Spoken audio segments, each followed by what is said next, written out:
Lecture में आपका स्वागत है। आज हम स्टार्ट करेंगे इलेक्ट्रिशियन फर्स्ट ईयर का चैप्टर नंबर 3 या वायर एंड केबल। यानी चैप्टर नहीं है, आप एक तरह से थ्योरी है, ये बना हुआ पीपीटी है पहले से ही है, ठीक है। तो हम यहाँ पे थ्योरी में हम बात करेंगे वायर एंड केबल के बारे में, क्या आपके क्या क्या वायर है। तो नॉर्मली ज़्यादा बेसिक वायरों के बारे में बात करेंगे, ज़्यादा डीपली नहीं जाएंगे। छोटी छोटी जो आइडिया के लिए जरूरत है वो हम करेंगे, ठीक। तो देखिए वायर कई प्रकार के होते हैं। वायर आपके देखिए कई कोरों में होते हैं, single core, 2 core, 3 core, 5 core, otherwise ज्यादा कोर के होते हैं, ठीक है। तो ये जो आपके कोर देखिए जैसे बंडल केबल है, ये सिंगल कोर की वायर है जो 1.5 mm की है। यहाँ पे आपको दिखाया गया होगा कि 1.5 mm की वायर आपकी बनी हुई है, ठीक है। ये सिंगल कोर वायर है। और देखिए इस पीवीसी वायर जो होता है सिंगल कोर, यानी सिंगल कोर का भी आता है, 2 कोर का आता है, 3 कोर का भी आता है, 4 केबल की भी आता है। कई कोरों में ये आपके ये वायर्स आते हैं, ठीक है। ये पीवीसी का ये इंसुलेशन लगा होता है इनके ऊपर, ठीक है। पहले VIR वायर्स आते हैं, ठीक है। पीवीसी का फुल फॉर्म होता है पॉलीविनाइल क्लोराइड, ठीक है। तो ये आपका इसका फुल फॉर्म होता है पीवीसी का। कई बार एग्जाम में पूछा है कि पीवीसी वायर का फुल फॉर्म क्या होते हैं, पॉलीविनाइल क्लोराइड। इस सिंगल कोर वायर का ज्यादातर हम यूज किस में करते हैं, वायरों में करते हैं, वायरिंग में। आपको इसे याद होगा, ठीक है। वायरिंग में हम लोग प्रयोग करते हैं। ये आप देखिए 3 कोर पीवीसी वायर है, 3 कोर पीवीसी वायर है। देखिए आप देखिए ये रेड वाला है, येलो वाला है, ये रेड वाला है, ये ब्लैक वाला है, येलो वाला है, ठीक है। ये 3 कोर पीवीसी वायर है। तो देखिए रेड ये सीथेज यहाँ पे कॉटन सीथेज जो लगी हुई है, ये इंसुलेशन है। ये 3 कोर वायर है। आपके यहाँ जनरली आप लोग देखते होंगे 2 कोर वायर आता है, ठीक है। ये 3 कोर वायर है। एक होगा आपका न्यूट्रल और फेज, और एक होगा इसमें अर्थिंग का वायर होगा, ठीक है। या अगर जैसे अपन यूज करते हैं 3 फेज की सप्लाई में आपको लेनी होती है, तो वहाँ पे आपका RYB यहाँ ब्लैक दिया गया है, ठीक है। यहाँ पे ब्लू होता है, ठीक है। तो ये 3 कोर के पीवीसी वायर है, ठीक है। देखिए VIR केबल का फुल फॉर्म होता है वल्कनाइज्ड इंडियन रबर, ठीक है। वल्कनाइज्ड इंडियन रबर इनका फुल फॉर्म होता है। ये भी केबल होते हैं। पीवीसी से पहले सबसे ज्यादा यूज इन्हीं का होता था। देखिए इन केबलों को यूज किया जाता है, ठीक है। तो टाइप आप वायर वल्कनाइज्ड इंडियन रबर इसका फुल फॉर्म है, ठीक है। अगर ये वायर्स बने होते हैं तो देखिए क्या होता है। अगर हम इस कंडक्टर से बात करें, देखिए ये आपका कापर कंडक्टर होता है। कापर कंडक्टर के ऊपर तीन लेड लग जाता है। इसके ऊपर तीन की परत चढ़ाई जाती है, जिससे कि इसका जो इंसुलेटर होता है, इसके इंसुलेटर को जब रबड़ में जब हम लोग फास्फोरस और थोड़ा सा मात्रा में सल्फेट कई चीज मिला के जब बनाते हैं, तो कापर से क्या करते हैं, आपस में क्रिया करते हैं। उस क्रिया को रोकने के लिए कापर कंडक्टर के ऊपर टीन किया जाता है। लेकिन क्या टीनेट कॉपर या एल्यूमिनियम, जो भी VIR कंडक्टर होते हैं यानी VI केबल होते हैं, उसके अंदर जो केबल लगा होता है उसके ऊपर क्या किया जाता है, टीने का एक परत चढ़ा दिया, जिससे आपस में क्या करें, वो क्रिया न करें, ठीक है। ये होता है कॉटन टेप। ये कॉटन की टेप लगी होती है या कॉटन की ब्रेडिंग की गई होती है, ठीक। ये आपका इंसुलेशन है वल्कनाइज्ड इंडियन रबर का। ये आपका बिटुमिन है। ये बिटुमिन का क्या बना है, खोल बना हुआ है, तो सभी को पकड़ा हुआ है। ये देखिए 3 कोर वायर दिख रहा है, 1 कोर, 2 कोर, 3 कोर।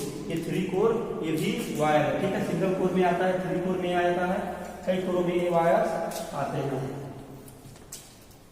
ठीक है। VIR केबल के लिए हम देखिए पूरा इनके बारे में यहाँ पे आपको मिलेगा देखने को, ठीक है। लिखा है tinning of conductor prevent the skinning of rubber to conductor, ठीक है। तो जो भी कंडक्टर यूज होता है उसके ऊपर क्या किया जाता है, टीनिंग कर दिया जाता है, लेयर चढ़ा दिया जाता है।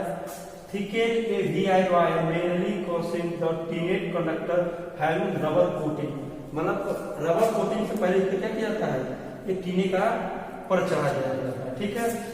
Easy of rubber mainly depend on the operating voltage wear and design, यानी इस वायर का डिजाइन उस पे अप्लाई होने वाले वोल्टेज पे डिपेंड करता है, ठीक है। यानी जब ये वायर कंडक्टर है, कंडक्टर में अगर 250 वोल्ट सप्लाई लेनी है तो इस पे अलग प्रकार का इंसुलेशन लगाया जाएगा। इंसुलेशन इसका डिपेंड किसमें करेगा, हमेशा वोल्टेज रेटिंग पे इसका इंसुलेशन क्या होता है, डिपेंड करता है। इसका नहीं, सभी कंडक्टरों का जो भी इंसुलेशन होता है इंसुलेशन रेट हमेशा उसका वोल्टेज पे ही डिपेंडेंट करता है, करंट पे। और आपको देखा क्वेश्चन पूछ लेगा कि इंसुलेशन जो होता है किस पे डिपेंड करता है, वोल्टेज पे। और कंडक्टर का साइज, कहीं कंडक्टर का साइज पूछेगा, कंडक्टर का साइज, तो कंडक्टर का साइज हमेशा आप याद रखिएगा, कंडक्टर का साइज आपका हमेशा आपके अप्लाइड करंट यानी लोड पे डिपेंड होता है, करंट पे डिपेंड होता है, करंट पे। और इंसुलेशन हमेशा वोल्टेज पे डिपेंडेंट होता है, ठीक है। एक एडिशनल आप याद रखिएगा। आगे है A cotton braiding is done over the rubber insulation are protected the conductor against the moisture, ठीक है। कॉटन ब्रेडिंग से, ये कॉटन की ब्रेडिंग इसलिए की जाती है कि इसके ऊपर जो रबर का इंसुलेशन लगा हुआ है, जो VIR के ऊपर रबर का इंसुलेशन लगा हुआ है, ये इसको नमी से अप्रभावित रखे, क्योंकि जो VIR तार होता है इसके ऊपर नमी का असर बहुत ज्यादा हो जाता है, इसलिए इसके ऊपर हम क्या करते हैं, कॉटन ब्रेडिंग कर दी जाती है, जिससे मॉइस्चर से बचा हुआ है। पीछे कीजिए,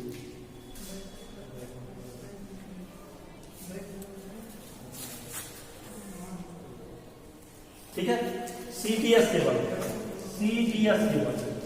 CTS केबल जो आपका होता है, इसे बोलते हैं, देखिए अभी कोई आपका भी मैं भूल जा,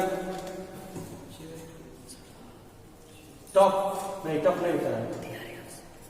अरे देखिए CTS केबल और TRS केबल, तो TCS केबल और TRS केबल जो आपके होते हैं एक ही तरह के होते हैं, ठीक है। इसका CTS भी लिखा मिल सकता है, कहीं TRS भी लिखा मिलता है, ठीक है, जिसका फुल फॉर्म होता है टफ रबर सीथेट, टफ रबर सीथेट, ये याद रखिएगा, ठीक है। CTS और TRS केबल के भी आता है, ठीक है। इनका भी जो वोल्टेज ग्रेड होता है, ये भी आपके 250 से 250 या 250 वोल्ट पर या 650 वोल्ट पर यूज किए जाते हैं, ठीक है। ये देखिए 3 कोर CTS केबल कंस्ट्रक्शन, तो 3 कोर का जो CTS केबल है कैसे कंस्ट्रक्शन किया जाता है, ठीक है। देखिए कॉपर कंडक्टर स्क्रीन इसके ऊपर जो लगी हुई है, फिर insulation screen, copper wire screen, ये कॉपर का एक इंसुलेशन चाहिए जिसके अंदर की नमी न जाए। देखिए फिलर वो धातु होती है, जब 3 कोर का जब केबल आपस में मिलाया जाता है, इनके बीच जो गैप होता है, इसको भरने के लिए हम लोग फिलर का प्रयोग करते हैं, ठीक है। बाइंडिंग टेप होती है जो इसको फिलर को क्या करती है, फिलर को पकड़े रहती है। फिर जाके PVC ब्रेडिंग कर दी जाती है।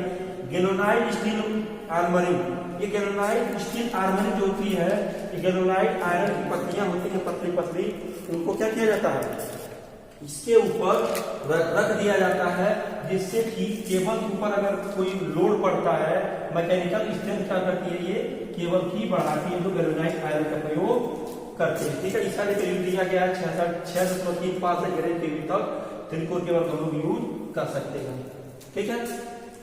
TRS यही है टफ रबर सीथेट, हम लोग बोलते हैं टफ रबर सीथेट केबल। देखिए जो आपके नॉर्मली जो हेडफोन्स हो गए, जो केबल हो गए, लीड हो गए, वहां पे इन सब केबलों का प्रयोग किया जाता है टफ रबर सीथेट का, ठीक है। TRS केबल ये भी सब उदाहरण है। देखिए आपके माइक का जैक लग रहा है, ये माइक में लग जाएगा, ये आपका माइक के तो जो आपका मशीन होगी, मशीन के अंदर ये इनपुट हो जाएगा, ठीक है। ये भी TRS का ये भाग है। देखिए TRS केबल कंस्ट्रक्शन का ये कई आपके यहाँ में देखिए ये ब्रेडिंग की गई हुई है, जालीनुमा कॉपर की ब्रेडिंग की गई है, कॉटन यार्न है, ये सिल्टेड है, उसके बाद प्री इंसुलेशन है, ये भी इंसुलेशन है, एक कॉपर कंडक्टर है, लेकिन ये देखिए कॉपर कंडक्टर है। तो ये अलग अलग कंस्ट्रक्शन दिए गए हैं, अपने अपने अनुसार जैसे जिसकी जरूरत होती है वैसे से बनाया जाता है। कंस्ट्रक्शन ऑफ यूजी केबल का मतलब हो गया अंडरग्राउंड केबल। अंडरग्राउंड केबल, जो भी केबलें जमीन के अंदर डाली जाती हैं उसे अंडरग्राउंड केबल कहे जाते हैं। और इन केबलों को ऐसा डिजाइन किया जाता है, याद रखिए कभी, इन केबलों को ऐसा डिजाइन किया जाता है कम से कम 50 से 100 साल तक चले, क्योंकि अंडरग्राउंड केबल को जब एक बार जमीन में धंस दिया जाता है, उसको एक बार बनाने में तथा उसको फिर जमीन में डालने में बहुत ही खर्चा पड़ता है। इसलिए इसको ऐसा डिजाइन किया जाता है कि कम से कम 100 साल या 50 साल तक चले। ठीक है, तो इसमें हम यहाँ से ना स्टार्ट करते हैं, हम यहाँ से स्टार्ट करते हैं। देखिए पहले ये देखिए 3 कोर का है, फिर हम कहते हैं ये कंडक्टर है। कंडक्टर के बाद आपका आता पेपर इंसुलेशन। देखिए आप कभी कभी एग्जाम केवल पूछता है कि क्वेश्चन पूछ देता है आपके एग्जाम में कंडक्टर कौन होता है, तो पेपर इंसुलेशन होता है। आप लोग नॉर्मल पेपर को समझिए, ये पेपर को क्या किया जाता है, इसे तेल में डुबो के यहाँ पे इसके साथ लगा दिया जाता है। ठीक है, कंडक्टर हो गया, ये पेपर इंसुलेशन हो गया। उसके बाद देखिए ये होती है फीलर। आपको सारे यहाँ पे ध्यान दीजिए, यहाँ पे बनी हुई आकृति है, इसे बोलते हैं देखिए फीलर। ये जो फीलर होता है हीरो कंडक्टर,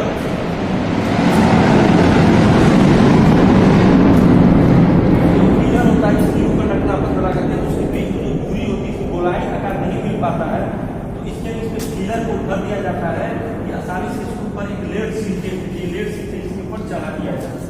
ठीक है, लेड शीट के बाद एक आती है ब्रेंडिंग। ब्रेंडिंग जो होती है सिर्फ अंदर नमी को जाने से क्या करती है, रोकती है। उसके बाद आपका आता आर्मरिंग। आर्मरिंग में लोहे की क्या होती है, पत्ती पर देखिए पत्तियां लगी हुई है, ये सब पत्तियां लोहे की लगी हुई है और सबको इस पे चढ़ा दिया जाता है, जैसे कि इस केबल को मैकेनिकल डिफरेंस मिल सके, यांत्रिक क्षति से ये क्या रहे, बचा रहे। उसके बाद लास्ट में आपका आता है सर्वेइंग। तो इसका पार्ट नंबर ये होता है, इसे हम लोग इधर से गिनते हैं हमेशा, 1, इसको गिनते हैं 2, फीलर को 3, लेड शीशे को 4, इसको 5 और इसको 6, और ये आपका टोटल 7 हो गया। ठीक है, इस तरह आप अंडरग्राउंड केबल के भाग को आप देख सकते हैं। ठीक है, अगर यूज ऑफ अंडरग्राउंड केबल को आपको देखिए, अगर आप यूज के बाद में करते हैं, देखिए ये आपका अंडरग्राउंड केबल देखिए पूरा डिजिटल में दिखा गया है। जो आप देखिए ये आपका एल्यूमिनियम कंडक्टर है, बंडल कंडक्टर लगे हुए हैं, सबको स्क्रू करके बनाया गया है। ये होगा पेपर इंसुलेशन हो जाएगा, इसके बीच में फीलर हो जाएगा, ये सीट हो जाएगी, और ये आपका जो होता है आर्मर हो जाएगा, जिसके लोहे की पत्तियां लगी हुई है जेलोनाइट स्टील की। उसके बाद आपका सीट ये हो जाएगा। ठीक है, इस तरह आपका क्या अंडरग्राउंड केबल होता है। देखिए अंडरग्राउंड केबल का यूज हम लोग वहां करते हैं जहां पे ओवरहेड लाइन, जहां पे ओवरहेड लाइनों पे हम इसका प्रयोग नहीं कर पाते हैं। इस जब ओवरहेड लाइन का जब हम यूज करते हैं जहाँ पे जान माल का खतरा होता है, जैसे गली है, गलियारा जहाँ गली होता है, यहाँ पे सड़क को क्रॉस करना है, ट्रेन को क्रॉस करना है, तो हम अंडरग्राउंड केबलों का यूज करते हैं। अगर आपके यहाँ आपके एग्जाम में अगर क्वेश्चन आता है कि अंडरग्राउंड केबल का यूज कितना केवीए तक किया जाए, कितना केवी तक किया जाए, अंडरग्राउंड केबल का यूज कितने केवी तक किया जाए, तो देखिए जो कितने केवी तक किया जाता है बस थ्योरिटिकल ये बता रहे हैं। थ्योरिटिकल आपको लिखना है कभी भी 66 केवी, लेकिन आप प्रैक्टिकल देखेंगे, इसका प्रैक्टिकल में आप देखेंगे 132 केवीए तक हम लोग इसका यूज करते हैं, 132 केवीए तक। ठीक है, 132 केवी तक हम लोग इसका यूज करते हैं। इनमें से देखा जाए तो 66 केवी तक। अंडरग्राउंड केबल में भी कई प्रकार के होते हैं, जैसे नॉर्मल अंडरग्राउंड केबल है। उसके बाद आपके केबल आते हैं, जब इससे हाई वोल्टेज में हम जाएंगे तो अंडरग्राउंड केबल में हम लेते हैं जैसे कि गैस फील्डिंग, ऑयल फील्डिंग। ठीक है, इसके इंसुलेशन में तेल को भर दिया जाता है, जब उससे हाई लेंगे तो इसके इंसुलेशन के अंदर गैस भर दिया जाता है। ठीक है, तो अलग अलग टाइप है जैसे यूज करते हैं। लेकिन नॉर्मली आप कभी भी क्वेश्चन आए आपके थ्योरिकल में तो आपको हमेशा 66 केवी से अधिक नहीं मारना, 66 केवी तक ही हम लोग अंडरग्राउंड केबल को यूज करते हैं, बस प्रैक्टिकल के रूप में, सॉरी बस थ्योरिकल के रूप में। प्रैक्टिकल में जाए तो हम लोग इसका यूज 132 तक करते हैं।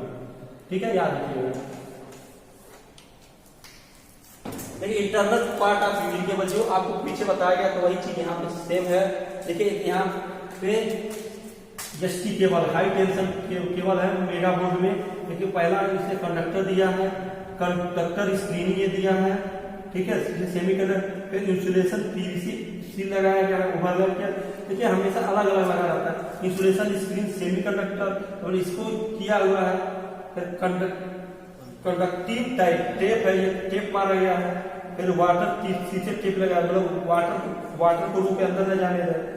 फिर मैग्नेटिक शीट लगाया गया, मैग्नेटिक यानी वही आर्मरिंग वाली क्रिया है, या मैग्नेटिक शीट लगाया गया आर्मरिंग की नहीं, आउटर शीट और लास्ट वाली शीट है। देखिए 1 2 3 4 5 6 तब एक 7वें नंबर पे आपके यहाँ पे कंडक्टर आया। इस तरह इतना इस तरह से इसका डिजाइन करके बनाया जाता है। अगर बात करते हैं हम लोग इसके अंदर आउटर में देखिए, तो ये आपके यहाँ हमेशा एग्जाम में ऐसे बना के फिगर दे देगा और पूछेगा कि इस भाग को क्या कहते हैं, फिर इसको क्या कहते हैं, इसको क्या कहते हैं, इसको कहते हैं, ऐसे ऐसे पूछ देता है। ठीक है, तो इसको आप लोग ध्यान दीजिएगा, ये वाला फिगर जरूर याद करके रखिएगा। ठीक है, इसको आपको कंडक्टर बोलना है, जो बीच वाले में ये ठीक। उसके बाद ये आपका यहाँ पे देखिए इंसुलेशन लगा हुआ है, जो हम लोग पेपर इंसुलेशन कहते हैं। उसके बाद में ब्रांडिंग की गई होती है। ब्रांडिंग के बाद होता है, ब्रांडिंग के ऊपर हम लोग क्या करते हैं, ग्रेनाइट आयरन लगाते हैं। ठीक है, आर्मरिंग करते हैं वो लोहे का। उसके बाद में आउटर शीट होती है। ठीक है, इस तरह हमेशा क्वेश्चन बना आपके एग्जाम में आता है, ये वाला फिगर वाला। ठीक है, आपको किताब में भी देखेंगे, आपको किताब में भी मिल जाएगा।